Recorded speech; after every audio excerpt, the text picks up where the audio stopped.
हमारे वेद और ग्रंथों में यह स्पष्ट कहा गया है कि मनुष्य का भाग्य कोई स्थिर रेखा नहीं है, बल्कि वो उसके दैनिक कर्म, विचार और उपासना से निरंतर बनता और बदलता रहता है।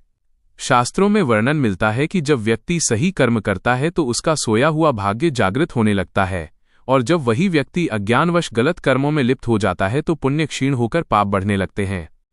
भाग्य को जागृत करने वाले शुभ कर्म। जो कर्म भाग्य को जागृत करते हैं उनमें प्रमुख हैं ईश्वर स्मरण, प्रतिदिन प्रातःकाल स्नान के पश्चात शुद्ध मन से किया गया नाम जप, सम्मान, माता पिता गुरु और वृद्धों का आदर, सदाचार, सत्य बोलना और अतिथि सत्कार, शुद्ध अर्जन, परिश्रम से कमाया गया धन, परोपकार, आवश्यकतानुसार दान करना, जीवन शैली, घर में नियमित दीप प्रज्वलन, स्वच्छता और सात्विक भोजन।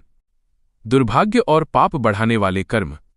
इसके विपरीत जो कर्म मन को अशुद्ध कर विवेक नष्ट करते हैं वे हैं अहंकार और क्रोध, छल, परनिंदा और पराया धन हड़पना, माता पिता का अपमान, नशा, आलस्य और पूजा का उपहास करना। शास्त्रों का मत, विवेकहीनता ही अंततः व्यक्ति के दुर्भाग्य का कारण बनती है। देव भक्ति का महत्व। गृहस्थ जीवन में विभिन्न देवताओं की आराधना का विशेष महत्व बताया गया है। 1. भगवान शिव, कर्म और भाव के देवता।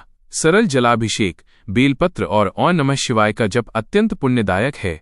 2. भगवान विष्णु, इनकी भक्ति से जीवन में स्थिरता और धर्म की रक्षा होती है। 3. माता लक्ष्मी, इनकी आराधना से जीवन में धन, सुख और संतुलन प्राप्त होता है। घर की पूजा से जागा सोया भाग्य। इसी के संबंध में एक प्राचीन कथा प्रचलित है। प्राचीन काल की बात है। आर्यावर्त की पुण्य भूमि में धर्मपुर नामक एक छोटा सा ग्राम था। वो गांव बाहर से तो समृद्ध दिखता था, पर भीतर से अनेक घरों में दरिद्रता, कलह, रोग और अशांति का वास था। उसी गांव में देव शर्मा नामक एक ब्राह्मण रहते थे। वे विद्वान थे, शास्त्र जानते थे, पर उनका जीवन दुखों से भरा था।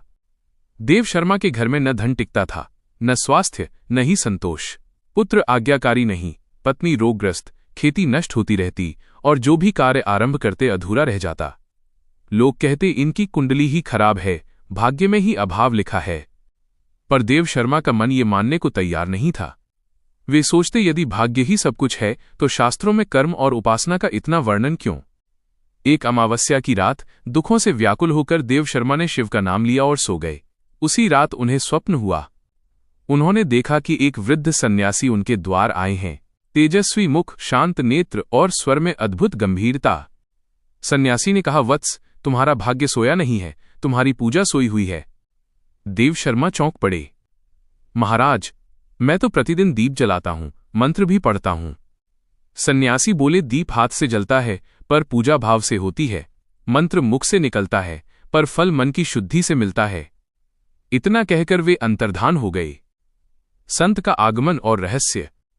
कुछ दिनों बाद वही सन्यासी वास्तव में देव शर्मा के घर आए। उनका नाम था महायोगी सोमदेव। उन्होंने देव शर्मा को पास बिठाकर एक गूढ़ रहस्य बताया। घर में प्रतिदिन की जाने वाली पूजा यदि नियम, समय और शुद्धता से की जाए तो वो भाग्य के लेख को भी बदल सकती है। प्राचीन पूजा के नियम। महायोगी ने देव शर्मा को 8 नियम बताए जो शास्त्रों में गुप्त रूप से वर्णित हैं। एक ही स्थान पर पूजा। उन्होंने कहा, घर में एक निश्चित स्थान को देवस्थान बनाओ। बार बार स्थान बदलने से देवता स्थिर नहीं होते। 2. ब्रह्म मुहूर्त या प्रातःकाल पूजा। सूर्य निकलने से पहले की गई पूजा 100 गुना फल देती है। यह समय देवताओं का होता है। 3. शुद्ध शरीर, शुद्ध वस्त्र। जिस शरीर से पूजा हो वह स्नान से शुद्ध हो। गंदे शरीर से की गई पूजा अधूरी रह जाती है। 4. दीपक और जल का महत्व। दीपक केवल प्रकाश नहीं, भाग्य का प्रतीक है। जल केवल तत्व नहीं, जीवन की धारा है। 5. नाम स्मरण। सबसे बड़ा मंत्र। यदि कुछ न हो सके तो केवल ईश्वर का नाम लो। नाम वो बीज है जिससे भाग्य का वृक्ष उगता है। 6. मौन और एकाग्रता। पूजा के समय व्यर्थ बात, क्रोध और हंसी मजाक वर्जित है। 7. नियमितता। 1 दिन पूजा और 10 दिन विराम। इससे देवता नहीं, आलस्य प्रसन्न होता है। 8. अहंकार का त्याग। पूजा ये सोचकर मत करो कि मुझे क्या मिलेगा, पूजा ये सोचकर करो कि मैं क्या अर्पित कर रहा हूं। शिव और सोया हुआ भाग्य। महायोगी ने शिव का उदाहरण दिया। शिव को भोलेनाथ कहा जाता है। वे कर्म नहीं, भाव देखते हैं। यदि कोई साधारण गृहस्थ भी सच्चे भाव से प्रतिदिन शिव का स्मरण करे तो शिव उसका सोया हुआ भाग्य जगा देते हैं। एक निर्धन लकड़हारा प्रतिदिन जंगल जाने से पहले केवल इतना कहता, हे भोलेनाथ, आज का दिन तुम्हारे चरणों में। उसकी यही सरल पूजा एक दिन उसे अपार धन और शांति दे गई। देवशर्मा ने उसी दिन से नियमपूर्वक पूजा आरंभ की। सुबह स्नान, स्वच्छ वस्त्र, दीपक, जल और शांत मन से शिव का नाम। पहले महीने कोई चमत्कार नहीं हुआ। दूसरे महीने मन शांत होने लगा। तीसरे महीने घर का कलह कम हुआ। छठे महीने आय के नए मार्ग खुले। एक वर्ष में वही घर जो दुखों का केंद्र था, शांति और समृद्धि का धाम बन गया। भाग्य बदलने का वास्तविक रहस्य। एक दिन देवशर्मा ने पूछा, महाराज, क्या सच में भाग्य बदल गया? महायोगी मुस्कराए, भाग्य नहीं बदला, तुम बदले हो। और जब व्यक्ति बदलता है तो भाग्य को बदलना ही पड़ता है। यह कथा हमें सिखाती है कि पूजा केवल कर्मकांड नहीं, जीवन का संस्कार है।